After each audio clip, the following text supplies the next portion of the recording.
Début de relation, ou même juste un premier rendez-vous, Ah oui, complètement. où notre cerveau, il s'emballe et il commence à construire un film entier. Le scénario parfait. Voilà, on a une image quasi parfaite de ce que ça pourrait être, des espoirs immenses. Mais, et si c'était justement ça le piège ? Si ces attentes magnifiques étaient en réalité une machine à saboter nos histoires avant même qu'elles ne commencent ? C'est une question assez directe. Carrément. La source qu'on analyse aujourd'hui pose la question de manière brutale. Elle balance cette phrase.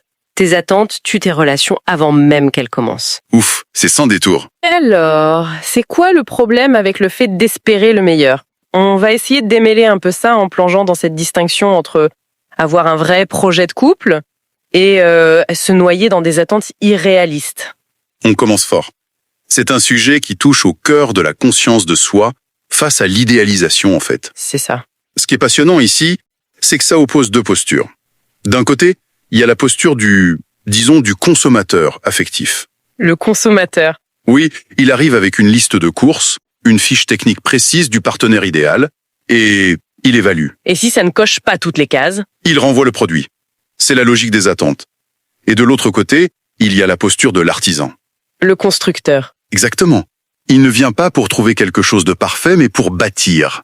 Et toute la confusion part de ce mythe tenace de la relation qui doit couler de source. Ce fameux coulé de source. C'est le mythe de l'évidence. On connaît tous cette personne, peut-être qu'on l'a été, qui dit Je veux quelqu'un qui ne comprenne sans que j'ai à parler. voilà, qui anticipe mes besoins, avec qui tout est fluide, naturel, Sans effort. sans effort. Sur le papier, ça fait rêver. C'est le scénario d'une comédie romantique parfaite.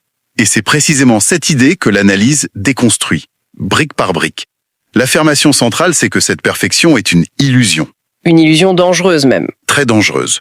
Pourquoi ? Parce qu'elle nous place dans un état de diagnostic permanent. Au lieu de vivre la relation, on la passe au scanner. Pour vérifier si elle est conforme au cahier des charges. C'est ça ? Le problème, c'est qu'aucune personne réelle, aussi aimante soit-elle, ne peut nous comprendre à 100% ou deviner tous nos besoins. C'est impossible. Penser ça, c'est nier que l'autre est un autre. Exactement. Et la conséquence, elle est mécanique. Au premier obstacle, au premier malentendu. Au premier effort de communication nécessaire. Touc, le verdict tombe. Si je dois lui expliquer, c'est que ce n'est pas la bonne personne. Et voilà, on se condamne à une quête sans fin d'un fantôme. D'un idéal qui n'existe que dans notre tête en fait. Nulle part ailleurs. D'accord. Donc on jette la liste de courses, on abandonne ce fantasme de la perfection instantanée, mais alors l'alternative c'est de clarifier son projet de couple. Ça sonne bien, mais concrètement, ça veut dire quoi ? Et surtout, est-ce que le risque, ce n'est pas de tout accepter ? Où est la frontière entre un projet flexible et, juste se contenter d'une relation médiocre ? C'est la question cruciale. Et la nuance est super intéressante. Il ne s'agit pas de revoir ses exigences à la baisse, mais de les changer de nature. On passe de critères de surface à des valeurs de fond. Ok, un exemple. Un exemple très concret.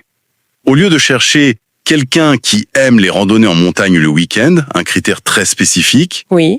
on cherche quelqu'un qui valorise le fait de partager des expériences et de sortir de la routine. Tu vois la différence ? Ah oui, c'est énorme. La première option est une case à cocher, la seconde, c'est une valeur qui peut s'incarner de 1000 manières. Exactement. Des voyages, des sorties culturelles, des projets. Le document donne d'autres exemples qui sont très parlants. Comme... On peut vouloir quelqu'un qui partage la même foi sans exiger une pratique religieuse identique. L'important, c'est la valeur spirituelle commune. Ou la famille. Justement, on peut vouloir quelqu'un qui valorise la famille tout en acceptant que son histoire familiale soit radicalement différente de la nôtre. Donc si je réformule, c'est passer d'une recherche de clone, qui a les mêmes goûts que moi, C'est une bonne image, oui. à la recherche de quelqu'un dont les valeurs fondamentales résonnent avec les miennes, même si la musique est différente. C'est une image parfaite, et ça change tout, psychologiquement. Penser en termes de produit fini, c'est être un consommateur. On évalue, on juge. On renvoie s'il y a un défaut. Voilà. L'approche du partenaire de construction, c'est passer à un rôle de créateur. On accepte les imperfections du matériau de base, y compris les nôtres. Bien sûr. Parce que l'important, c'est ce qu'on va bâtir ensemble. L'idée force, c'est qu'une relation saine ne se trouve pas. Elle se construit. On ne rencontre pas quelqu'un qui coche 30 cases sur 30. C'est un leurre. On rencontre quelqu'un avec qui on sent un bon potentiel de base, des fondations de valeurs communes, une envie partagée de construire. Et le vrai travail, il commence là. Avec les mots-clés progressivement, ajustement, patience. On est à des années-lumière de la perfection magique et instantanée du mythe. Cette image du chantier de la construction est hyper parlante. Parce qu'un chantier, ça demande des outils, des compétences, et ça implique que les deux personnes mettent la main à la pâte. Évidemment. Et ça me fait penser que, jusqu'ici, on a beaucoup parlé de ce qu'on cherche, de ce qu'on attend de l'autre, mais un chantier, ça se fait à deux. Et ça m'amène à une question qui retourne complètement la perspective, une question que le texte met en plein centre. Et toi, qu'est-ce que tu apportes? C'est le pivot de toute la réflexion. Et c'est souvent l'angle mort de notre quête. Ah oui. On passe un temps fou à définir le partenaire idéal. Patient, généreux, stable, à l'écoute, drôle, la liste est infinie. La fameuse liste? Et là, l'analyse nous renvoie la balle avec une franchise décapante. D'accord. Mais toi, est-ce que tu es patiente quand ton partenaire est stressé? Aïe. Est-ce que tu es généreuse de ton temps? Est-ce que tu sais communiquer tes besoins sans accuser l'autre? Le but n'est pas du tout de culpabiliser, hein? Non, c'est de provoquer une introspection salutaire. Voilà. C'est drôle, en vous écoutant, je réalise que cette question « Qu'est-ce que j'apporte ?»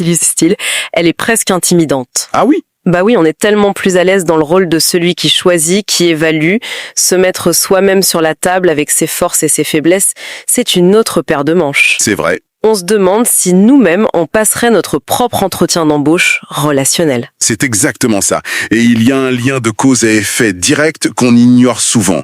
Les personnes qui ne font jamais ce travail d'introspection sont souvent les premières à se plaindre que leur relation échoue. Précisément. Ou qu'elles ne tirent pas le type de partenaire qu'elles désirent. C'est logique. Comment espérer construire avec quelqu'un de stable et mature si on est soi-même dans des schémas instables? C'est ce que résume cette phrase. Tu ne peux pas attirer et construire avec quelqu'un de sain si toi-même tu n'es pas dans une posture saine. C'est la clé. Clarifier son projet de couple, c'est donc un processus à double entrée. Savoir ce qu'on cherche en termes de valeurs. Mais aussi, et peut-être surtout, savoir qui l'on est et ce que l'on offre. Et pour être dans cette posture saine, j'imagine qu'il ne suffit pas de le décider. L'analyse propose une sorte de boîte à outils, non? Oui, et c'est fondamental. L'accent est mis sur des compétences. Des choses qui s'apprennent? Des choses qui s'apprennent, se travaillent, se développent, pas des traits de personnalité figés. On s'éloigne du « il faut être drôle » pour aller vers des savoir-être. Au cœur de tout ça, il y a la communication constructive et la gestion de ses propres émotions. L'intelligence émotionnelle du couple. C'est exactement ça. Et ce n'est pas un don, c'est une pratique. C'est la capacité à dire « quand tu fais ça, je me sens comme ça », au lieu de « tu es toujours en train de ». Voilà. Ce qui change tout dans un conflit. Ça change absolument tout. Une autre compétence clé, c'est savoir poser des limites saines. C'est être présent pour l'autre, donner, mais sans s'oublier.